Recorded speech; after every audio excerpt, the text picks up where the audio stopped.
Welcome to China in Focus. I'm Tiffany Meyer. Our top story, a vacation turned nightmare. About 1,000 tourists now trapped in a holiday village in China after avalanches severed road access for days. Look, the cars are buried in snow. Oh my God, an avalanche. Summoned ambassadors plunging investments in a veiled threat from Chinese leader Xi Jinping, a roundup of the chaos surrounding Taiwan's presidential election. Beijing claims it achieved its GDP goal last year, while the world's memory of its downhill economy is still fresh. An economic professor breaks it down. And top toy brands like Barbie and Monopoly joining the fray in a global shift out of China. But toy makers say industry is hitting production snags. More on why.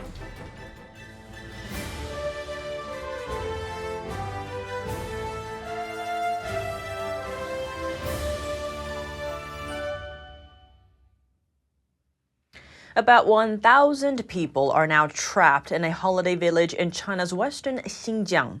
Heavy snow hit the region, setting off avalanches, cutting off road access to the outside world. Rescue work is underway, and some tourists have been airlifted to safety by helicopters. Chinese state media hasn't reported any injuries. Look, the cars are buried in snow. Oh my God, an avalanche.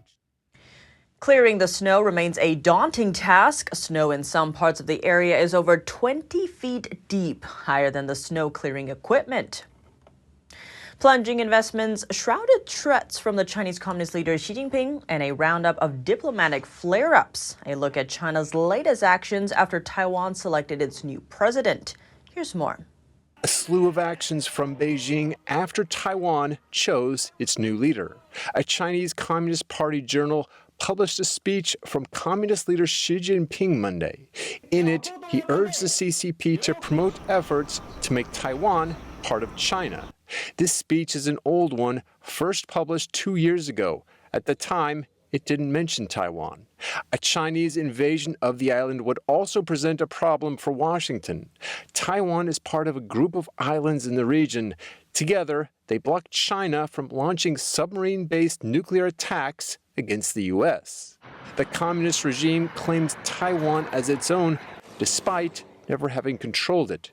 Beijing also pressures other countries not to hold formal relations with Taiwan. Now back to the election. The Philippines and Singapore congratulated Taiwan's new president. Soon after, China summoned the Philippines ambassador and lodged a diplomatic complaint against Singapore. As for Taiwan, its defense ministry said on Tuesday that the CCP could amp up its military pressure.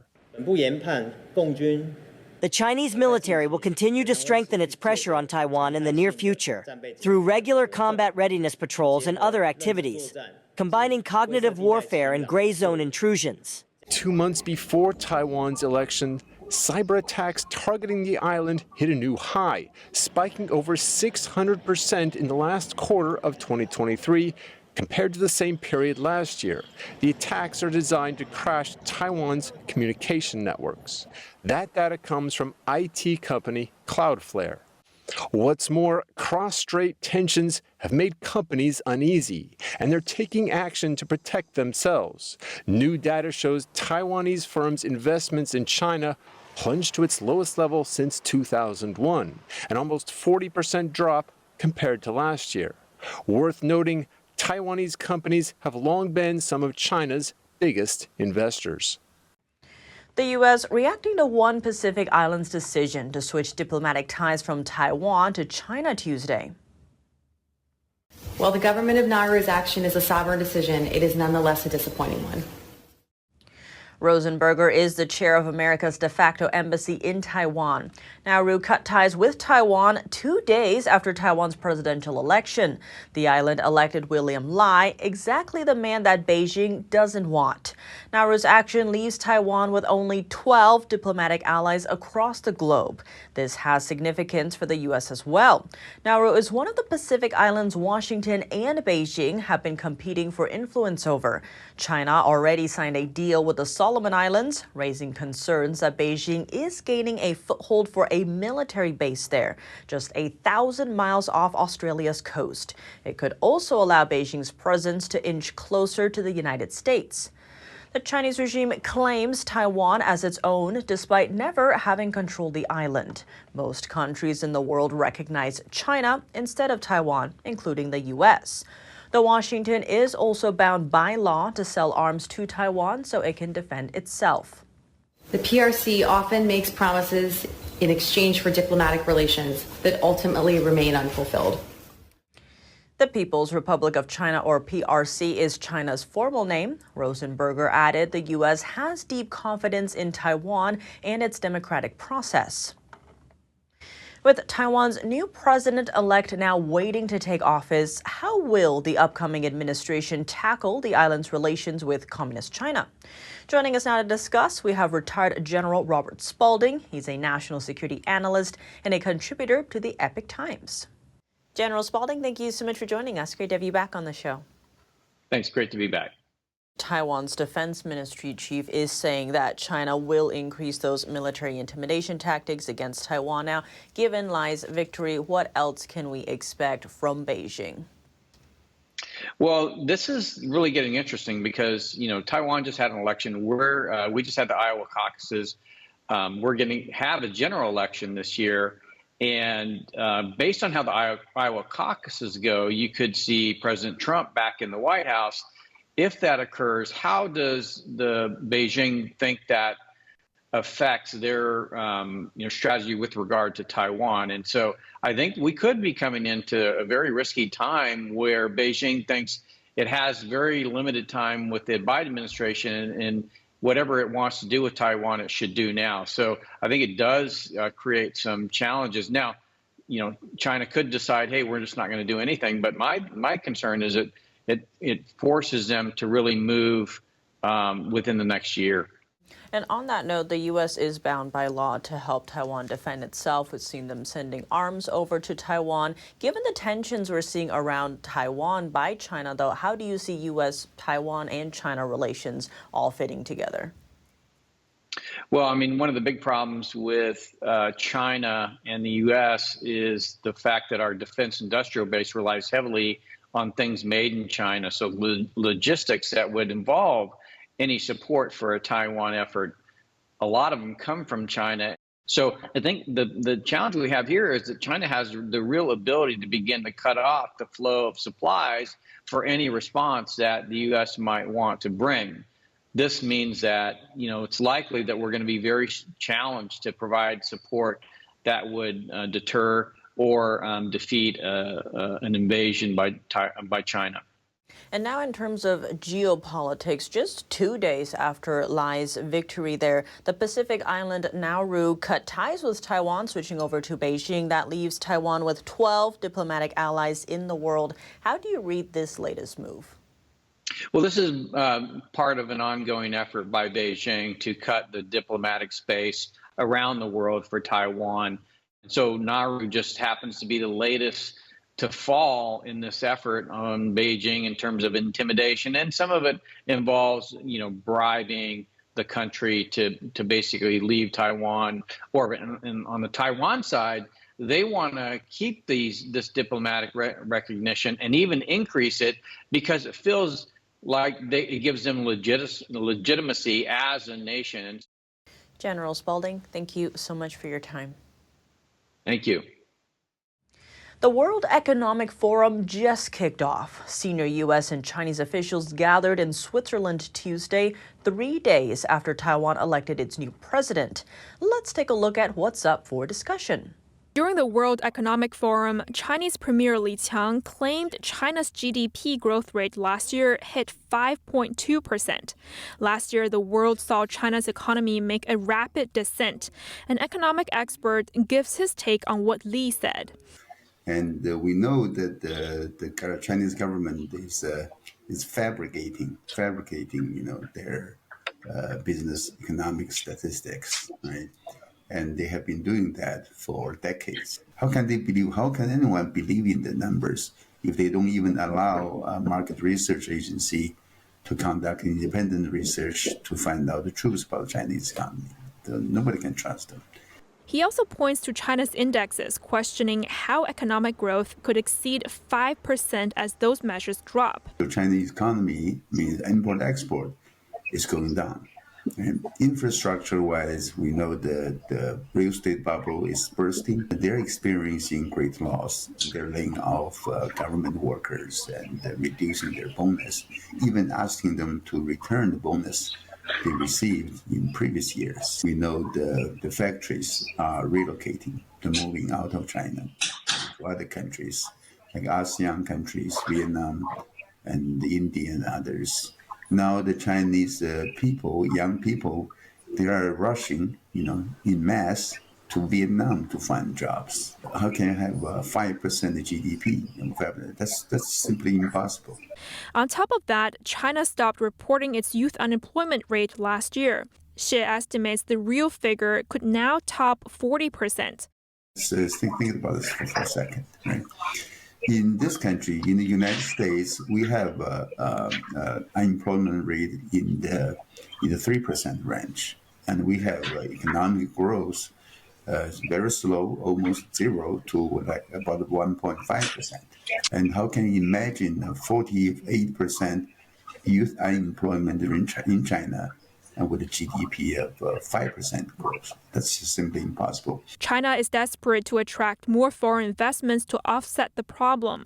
The question is, will the world regain trust in China's market? We have seen the party, Xi Jinping and his leadership, the team, they're surprising on foreign businesses, private sector. And they could easily, simply just arrest those foreign business executives in China for whatever reason. Following the Chinese premier's speech, EU Commission President lashed out at a potential Chinese export ban. That measure would see Beijing halt shipments of 3 metals, all of them critical to making semiconductors. She said she doesn't see how China could rebuild trust while pushing more export controls on strategic materials. A quick look at how China's economy is holding up. As we enter 2024, the country's economic foundation remains unsteady. According to a new Reuters poll, the nation's economic growth is likely to drop down to 4.6% this year, even though more deflationary pressures and stimulus measures are on the way. Over the past year, China has been scrambling for a post-pandemic recovery, especially in the midst of a debt-laden real estate crisis and weak consumer confidence. Amid the slowdown, some wealthier Chinese now say they can't afford marriage as the economy slows. An increasing number of people are opting to stay single due to poor job prospects, alongside record youth unemployment and chronically low consumer confidence. 2022 saw a record slump in marriage registrations, piling on the pressure for China's rapidly aging population and birth rate decline. To combat those problems, Chinese authorities are urging better financing coordination for the housing sector. China's housing ministry and financial regulator are calling for financing support for real estate projects. It's a bid to revive the sluggish housing market. What's more, the regulators urge financial institutions to speed up loan approval for qualified projects. China's property sector has been grappling with a liquidity crisis since mid-2021. Switching gears to the aerospace industry, according to the Wall Street Journal, Boeing's delivery of its 737 MAX jets to China is facing delays. The holdup follows an incident earlier this month when a cabin panel was blown off mid-air from one of its jetliners. For years, the aerospace giant has been working to bring back shipments to China. But in the crosshairs of the U.S.-China trade war, the possibility of fully resuming them is still up in the air. America's top shopping season may be behind us, but toy makers are grappling with another problem. They're looking to trade up manufacturing from China to India as labor costs soar in the communist country. But making the shift isn't quite so easy. Let's take a look. 6 years ago, Monopoly maker Hasbro approached Indian durable goods and aerospace supplier Aegis with a proposition. $100 million later, Acus now makes dozens of types of toys for Hasbro in Belgium, India. Barbie maker Mattel has also reportedly been shipping away from China since 2007 after a recall on millions of toys over lead paint. But toy makers say India and other countries can't match China's efficiency, raising costs and risking higher toy prices for shoppers. The pandemic put a spotlight on those issues when Chinese ports struggled to export goods and were periodically shut down, leaving shipments stranded. Based on US and European Union import data, China still made 79% of toys sold there in the first half of last year, while supply chain website Panjiva reports that India made just 1% of US and EU toy imports over the past 5 years. Next, we'd like to take a moment to share some of your comments about our show. 3 viewers highlighted a naming dependency over an ocean in Asia. Communist China recognizes the body of water by the name the South China Sea. But if you ask the Philippine government, parts of that territory are called the West Philippine Sea, that name referring to areas inside the Philippines' exclusive economic zone. The issue references China's sovereignty claim over virtually all of the South China Sea. Worth noting, an international tribunal invalidated that claim in 2016. Don't forget to tell us what you think of today's show, or if you have an idea for something you'd like to see us cover, send us an email at chinainfocus@ntd.com. Coming up, a red carpet reception in Washington for a controversial guest, a Chinese Communist Party envoy tied to secret police operations in New York. Find out the details behind his visit and Beijing's alarming Operation Fox Hunt. North Korea ramping up aggression, issuing a fresh warning of war to South Korea while sending its foreign minister to Moscow. More on the unfolding events in East Asia. And traditional artwork on display. NTD is hosting the 6th International Figure Painting Competition in New York City. The finalists exhibition featuring over 50 artists. Stay with us for a look at the talented finalists and their work after the break here on China in Focus. That's all for today's China in Focus on YouTube. We're now sharing a shortened version of our program here after being demonetized for more than 2 years. If you'd like to support us, consider donating. Find us at donorbox.org/China-in-focus. Or subscribe to our partner platform, Epic TV, where you can watch our full episodes. Here's what to look out for in our second half. A red carpet reception in Washington for a controversial guest, a Chinese Communist Party envoy tied to secret police operations in New York. Find out the details behind his visit and Beijing's alarming Operation Fox Hunt. North Korea ramping up aggression, issuing a fresh warning of war to South Korea while sending its foreign minister to Moscow. More on the unfolding events in East Asia. And traditional artwork on display. NTD is hosting the 6th International Figure Painting Competition in New York City. The finalists exhibition featuring over 50 artists. Stay with us for a look at the talented finalists and their work after the break here on China in Focus. Thanks for watching China in Focus. I'm Tiffany Meyer. See you tomorrow.